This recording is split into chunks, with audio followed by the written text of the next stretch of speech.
Selamat bertemu kembali dengan saya, dan seperti biasa saya akan menyampaikan uraian sederhana, dan kali ini uraian ini berasal dari teks Lukas pasal 15 ayat 1 sampai 3 dan kemudian dilanjutkan ayatnya yang ke-11 sampai kepada ayat yang ke-32. Memang sedikit panjang, karena ini teks ini panjang karena dia berupa perumpamaan. Dan saya mencoba memberikan dan mengusulkan sebuah tema merasa tidak layak. Nah, saudara-saudara sekalian, perikop ini memang disebut dengan perumpamaan. Namun kalau disebut perumpamaan bukan berarti juga peristiwa atau kejadian yang diceritakan di dalam perumpamaan itu belum tentu tidak ada di dalam dunia nyata. Karena bisa saja ada terjadi di dalam dunia nyata. Nah, khususnya di dalam perikop ini kan diceritakan sebuah perumpamaan tentang seorang anak yang meminta hak waris dia, harta yang menjadi hak dia sebagai warisan dari orang tuanya. Dia meminta itu tentu tidak salah sebagai seorang anak meminta hak waris kepada orang tuanya. Dan ayah atau orang tua dari si anak meskipun mungkin agak terkejut, tetapi ya dia memberikan harta warisan yang menjadi hak dari anaknya yang bungsu, sementara anak yang sulung tidak. Nah, si anak ini mendapatkan harta warisan, katakanlah itu menjadi hak dia, namun dia sayangnya tidak memanfaatkan warisan itu secara tepat dan benar. Dia tidak mengelola harta warisan yang diberikan oleh orang tuanya itu untuk mendatangkan kehidupan bagi dia. Nah, di sini memang si anak yang bungsu ini menghadapi sebuah masalah ketika dia tidak memanfaatkan harta warisannya itu sebaik mungkin, sehingga bisa melipat gandakan harta itu. Nah, sebaliknya si anak bungsu ini malah menggunakan harta warisan itu untuk berfoya-foya, seperti yang dituliskan di ayat 13, bahwa beberapa hari kemudian anak bungsu ini menjual seluruh bagian warisannya itu, lalu pergi ke negeri yang jauh. Di sana ia memboroskan harta miliknya itu dengan hidup berfoya-foya. Nah, ini menjadi persoalan tersendiri dari si anak ini. Sehingga tentu namanya berfoya-foya itu berarti menghabiskan. Sehingga tibalah dia pada kehilangan harta warisan itu yang telah disalahgunakannya itu. Nah, setelah akhirnya harta yang dia miliki itu habis di perantauan dia gunakan, nah dia pun jatuh miskin. Kemudian ditambah lagi daerah situ masuk musim kelaparan dan si anak mesti harus makan. Maka akhirnya dia harus menjalani konsekuensi dari kesalahan dia mengelola harta warisan itu dengan benar. Dan dia menjadi sangat melarat, berbeda situasi ketika dia bersama-sama dengan orang tuanya. Nah, si anak ini mulai memikirkan dan menyadari kesalahan dia mengelola harta warisan ini dengan benar. Dan dia mengingat kembali bagaimana kehidupan dia sebelum dia menerima harta warisan dan pergi ke kota atau merantau. ingatan dia kepada situasi bagaimana dia hidup yang enak bersama dengan orang tuanya itu membuat dia tersadar dan dia segera ingin menjumpai orang tuanya yang telah mendidik dia dan telah menyayangi dia itu. Nah, dia kembali kepada bapaknya.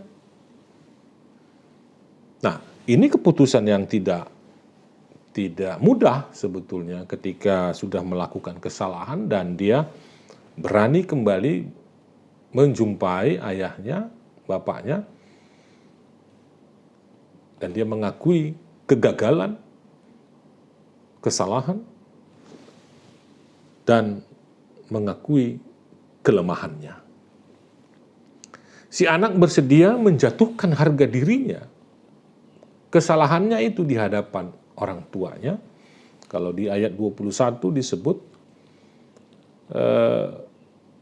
kata anak itu kepadanya, "Bapa, aku telah berdosa terhadap sorga dan terhadap Bapa. Aku tidak layak lagi disebut anak Bapa." Jadi dia menjumpai kembali ke kediaman ayahnya dan menyatakan bahwa dirinya sudah tidak layak lagi disebut sebagai anak Bapa. Sudah tidak layak lagi disebut manusia. Sudah tidak memiliki harga diri lagi. Dia mengatakan bahwa dia berdosa terhadap Allah, terhadap orang tuanya, dan dia tidak layak, merasa tidak layak disebut anak Bapa. Apa artinya, saudara-saudara sekalian? Si anak ini menghilangkan dan meniadakan kediriannya. Dia menghilangkan identitasnya sebagai anak dan sebagai manusia. Itu dilakukannya sebagai bentuk pengakuan bahwa apa yang telah dilakukannya terhadap orang tuanya itu adalah keputusan yang fatal. Tidak dapat dimaafkan lagi. Itulah bukti bahwa dia menyatakan dia tidak layak lagi disebut anak Bapa. Saudara-saudara sekalian, perumpamaan ini pun akhirnya berakhir dengan happy ending. Jadi perjumpaan anak yang telah menghabiskan harta lalu mengakui kegagalan, kesalahan mengelola apa yang dia terima itu, dia kembali kepada orang tuanya. Mungkin dia menduga bahwa dia akan dimarahi atau akan diusir oleh orang tuanya karena anak ini sudah dianggap mati, sudah dianggap hilang. Ternyata si bapak tetap menyambut anak ini. Bapaknya tetap menyambut anaknya ini seperti menyambut seorang yang berhasil di perantauan. Seperti menyambut seorang pahlawan besar. Seperti menyambut seorang yang telah sukses di perantauan. Nah, ini kan hal yang mungkin tidak diprediksi oleh si anak. Ayat 22. Tetapi ayah itu berkata kepada hamba-hambanya, "Lekaslah bawa kemari jubah yang terbaik, pakaikanlah itu kepadanya, dan kenakanlah cincin pada jarinya dan sepatu pada kakinya." Si bapak tidak melihat anaknya itu sebagai anak yang jahat, anak yang durhaka, anak yang nakal. Tidak, dia tidak melihat itu lagi. Dan si bapak tidak mau lagi mempersoalkan apa yang telah dilakukan oleh anak ini kepada bapaknya itu. Justru si bapak merasa seperti telah mendapatkan surprise. Karena tadinya dia sudah menganggap anaknya ini sudah mati, sudah hilang, dan sekarang hadir di hadapannya dan mengakui kesalahannya. Saudara-saudara sekalian, hal inilah yang menjadi menarik. Mengapa dihadirkan sebuah perumpamaan yang seperti ini? Ini kan untuk mengcounter asumsi, pendapat, anggapan dari orang Farisi dan ahli-ahli Taurat ketika mereka melihat Yesus bersedia duduk dan makan bersama dengan orang-orang yang mereka anggap sebagai pendosa. Nah, perumpamaan ini justru menerima keberdosaan, menerima kesalahan, menerima kegagalan itu. Sehingga si anak itu memiliki sebuah optimisme ke depan. Yesus ingin menegaskan bahwa kedatangan dan kehadirannya di dunia nyata adalah untuk menyelamatkan, bukan untuk mematikan, bukan untuk menghukum tanpa henti. Karena anak ini sudah menerima ganjaran dari kegagalannya ketika dia harus makan dengan makanan yang harus dimakan oleh binatang, itu harus dia makan. Itu saya pikir sudah hukuman yang cukup berat. Nah, di dalam proses penyelamatan yang Allah lakukan, jelas terlihat bahwa ada penghargaan yang tinggi terhadap sebuah pengakuan perubahan dan pertobatan.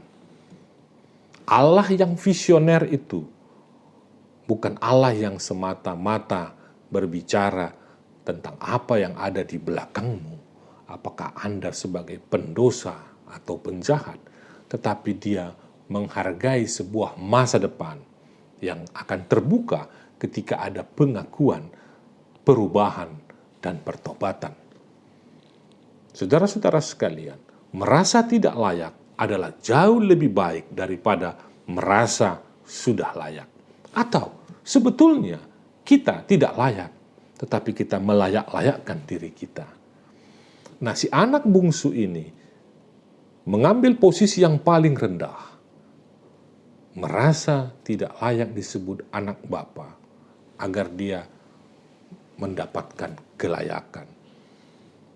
Pengampunan akan terjadi pada saat ada pengakuan, pertobatan, penyesalan. Akhirnya, saudara-saudara sekalian, Allah yang di satu sisi, Allah yang murah hati, dan Allah yang bisa saja menghukum. Ternyata hukuman itu untuk melayakkan setiap orang yang mau mengakui. Karena dengan demikian, dengan adanya pengakuan akan kesalahan, kegagalan, maka akan ada pengampunan dan akan ada harapan yang lebih baik lagi. Tuhan memberkati kita semua.